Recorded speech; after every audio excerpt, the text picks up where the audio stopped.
Hello students, welcome to पढ़ते रहो सीखते रहो। तो बच्चों, हमने क्या किया था, द मौर्य एम्पायर के क्या था स्टार्ट किया था, जिसमें हमने क्या कर लिया था, चंद्रगुप्त मौर्य और कौटिल्य के बारे में पढ़ लिया था। और चंद्रगुप्त मौर्य के बारे में आज हम देखेंगे कि उन्होंने जैसे मतलब अपना जीवन कैसे त्याग किया था, मतलब जब उनके अंतिम समय आया था तो उन्होंने किस विधि से क्या किया था, अपने प्राणों का त्याग किया था। तो उसमें कहा जाता है कि संलेखना, एक दो शब्द आएंगे, दो टर्म आएंगे, बस आपको टर्म याद रखनी है, बाकी तो फिर की वर्ड्स याद रखने हैं, बाकी आपको ऐसे ही समझ आ जाएगा। सबसे फर्स्ट इज संलेखना, ये टर्म आई थी, और दूसरा क्या था, संथारा,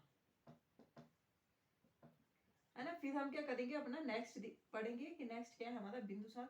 संलेखना का दो अक्षरों से मिलकर बना है। संलेखना जो है किससे, दो अक्षरों से मिलकर बना है। फर्स्ट क्या हमारा, सत प्लस लेखना, जिसका मतलब क्या होता है कि अच्छाई का लेखा जोखा। क्या होता है, इस दर्शन में बताया गया है कि इंसान को अपने अच्छाई का लेखा जोखा रखना होता है, ठीक है। और इसमें यह भी कहा गया है कि अहिंसा का पालन, संलेखना की बात करें, ये की टर्म्स क्या रखने आपको याद रखने कि क्या क्या है। पहले सबसे पहली बात क्या है, इसका मतलब क्या हुआ, सत्य जमा लेखना का मतलब क्या हुआ, अच्छाई का लेखा जोखा। और नेक्स्ट चीज क्या बताई गई है इसमें कि इंसान को क्या करना है, अपने इस पे मतलब अहिंसा का पालन करना है। और काया क्लेश पर क्या दिया गया है, इस दर्शन में बहुत अत्यधिक बल दिया गया है, ठीक है। और इसका मतलब क्या हुआ कि जो जब प्राण त्यागने की बारी आएगी जैन धर्म में, तो आपको कौन सा मेथड यूज करना है, आपको संथारा या उपवास से क्या कर देने हैं, अपने प्राण त्याग देने हैं। और संथारा के बारे में मैंने बताया था उस दिन भी कि संथारा का मतलब क्या होता है कि जब किसी व्यक्ति को जैन धर्म में ऐसे लगने लग जाए कि अब उसकी क्या हो गई, मृत्यु निश्चित हो गई है, तो वो क्या कर लेगा, एकांतवास धारण कर लेगा। और एकांतवास में वो मेनली क्या करेगा, वो अन्न का त्याग कर देगा, जल का त्याग कर देगा, एंड इसके साथ साथ वो मौन व्रत धारण कर लेगा। और ऐसे क्या कर देगा, वो उस पे प्राण त्याग कर देगा, ठीक है।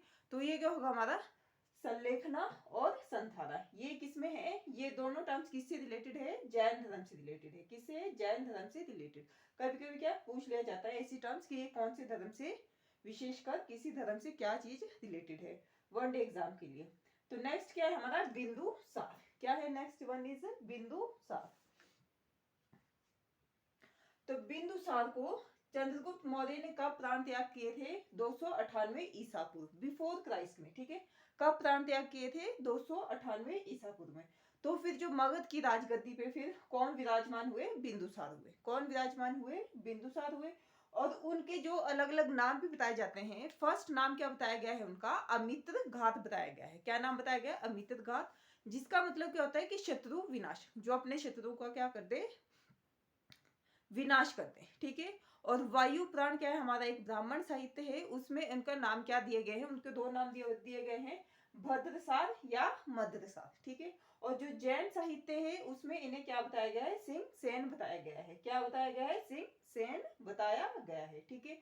तो ये तो हो गए उनके नाम और उनकी इंट्रोडक्शन, ठीक है। फिर बताया जाता है कि बिंदुसार के शासन काल में क्या हुआ था, तक्षशिला में क्या हुए थे, दो विद्रोह हुए थे, ठीक है। कितने विद्रोह हुए, दो विद्रोह हुए। उनको जो मतलब दबाने के लिए उन्होंने अपने दो लोग भेजे, उनके नाम क्या क्या थे। एक का नाम था सुसीम, सुसीम, अब मैं लिख के दे देती हूँ, आपको याद रहेगा फिर, Susim. And next is Ashok. जब इससे नहीं काम हुआ तो फिर उन्होंने भेज दिए अशोक को।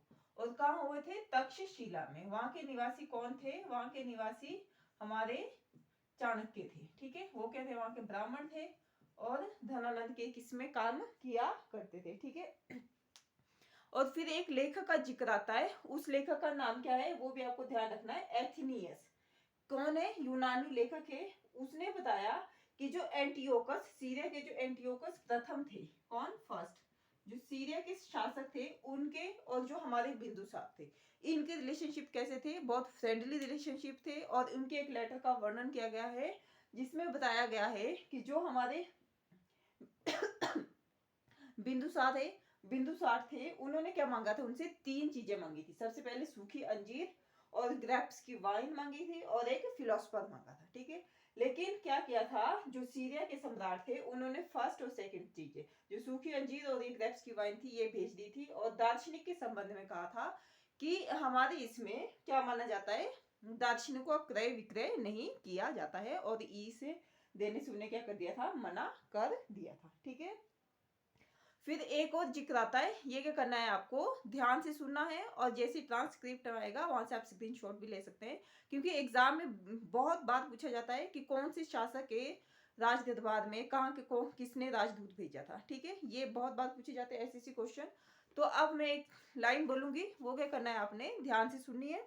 तो सबसे पहले मिस्र के शासक थे, जो इजिप्ट के शासक थे, उनका नाम क्या था, टॉलमी सेकंड फिलोडेल्फस। क्या नाम था, टॉलमी सेकंड फिलोडेल्फस ने डायोनिसिस नाम का एक क्या भेजा था, अपना राजदूत बिंदुसार के दरबार में भेजा था। मैं एक बार दोबारा रिपीट कर देती हूँ, प्लीज क्या करो, आप ध्यान से सुन लो, है ना।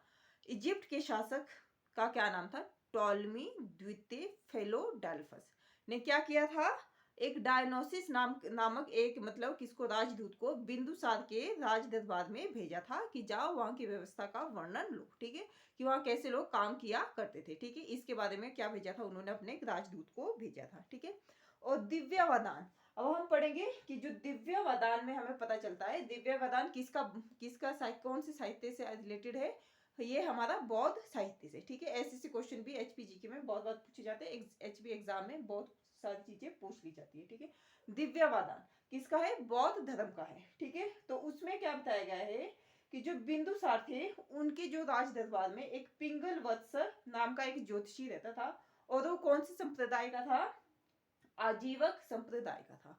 और आजीवक संप्रदाय किससे रिलेटेड है, हमारा बौद्ध धर्म से रिलेटेड है। ठीक है, और उस टाइम पे भी कौन थे, प्रधानमंत्री चाणक्य क्या थे, प्रधानमंत्री थे। ठीक है, तो ये हो गया हमारा बिंदुसार। अब हम एक बार क्या करते हैं, फटाफट से रिवाइज कर लेते हैं, फिर क्या करेंगे, वीडियो को करेंगे क्लोज।